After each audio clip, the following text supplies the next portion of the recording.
What does fear turn a person into? Sometimes not a coward, but someone the universe has been waiting for. Before he was called Number 4, there was a boy named John Smith who lived his life in constant motion. New towns, new faces, new lies to memorize. He blended in because he had to, not because he wanted to. Earth would one day know his power, but his story didn't begin there. It began light years away, on a dying planet called Lorien.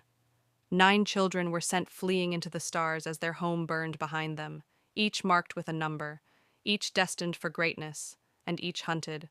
1 is dead, 2 is dead, 3 is dead. And the scar that appears on John's leg is the universe whispering one truth: you're next. So he runs. He and Henri, the man who protects him and raises him like a son, disappear into another small town, Paradise, Ohio, a place where John tries, for the first time, to stop feeling like a ghost. But normal doesn't last. His hands start glowing with blinding light, the first sign of his legacies, powers he never asked for. Strength, telekinesis, energy buzzing under his skin like a warning. Henry tells him to hide it. John doesn't always listen. And then there's Sarah, a girl who sees him, truly sees him, through the lens of her camera. She's soft where his life has been sharp, calm where his world has been chaos. For a moment, John allows himself to breathe, but the Mogadorians, the monsters who ended his planet, are already closing in.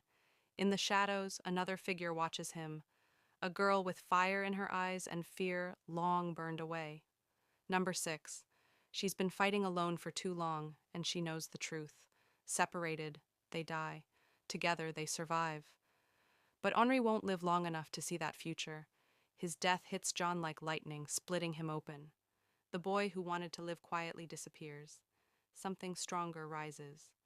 Paradise becomes a battleground as the Mogadorians strike. Alien beasts crash through school walls.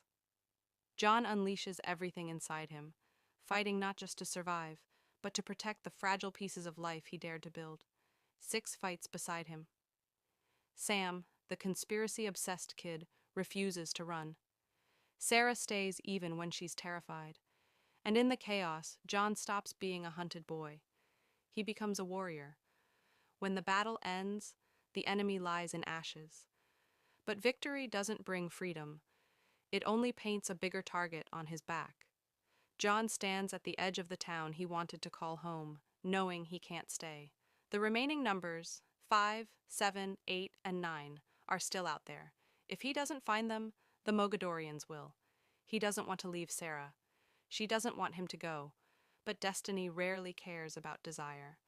And so he walks away with Number 6 and Sam, not as fugitives, but as the beginning of a rebellion. John Smith is gone. Number 4 rises in his place, not a savior, not a monster, just a boy forced to become a legend before he was ready.